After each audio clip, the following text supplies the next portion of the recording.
Hello everyone, আসসালামু আলাইকুম। আমি রাব্বি। আপনারা সবাই কেমন আছেন? আশা করি ভালো আছেন। আজকে শুক্রবার খুব সকাল সকাল খেলতে চলে আসলাম।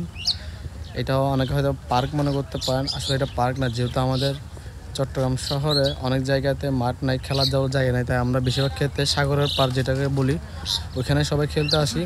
তো ওইটার পাশে আসলে এই সাইড করে কিছু রেস্টুরেন্টের মতো ঘর গড়ে তুলেছে, যেটা আসলে দেখতে খুবই সুন্দর লাগছে। তো আপনাদেরকে দেখাবো যে আসলে আমরা কোথায় খেলছি বা আমাদের খেলার জায়গাটা শহরাঞ্চলে মানুষরা আসলে কোথায় খেলাধুলা করে। তো সাথেই থাকুন, ধন্যবাদ। হ্যালো গাইস, এই হচ্ছে যে আমাদের মাঠ। দেখুন আসলে সবাই এখানে খেলাধুলা করছে, চারোদিকে আসলে মানুষ আসছে। শুক্রবার যেহেতু অবসর সময়, সেহেতু সবাই একটু খেলাধুলার জন্য আসছে। আসলে খেলাধুলা করলে মানুষের মানসিকভাবে শারীরিকভাবে আসলে সুস্থ থাকে, ভালো থাকে।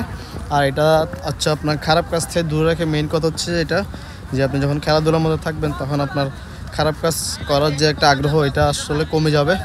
তো তাই সবাই চেষ্টা করবেন খেলাধুলা করার জন্য।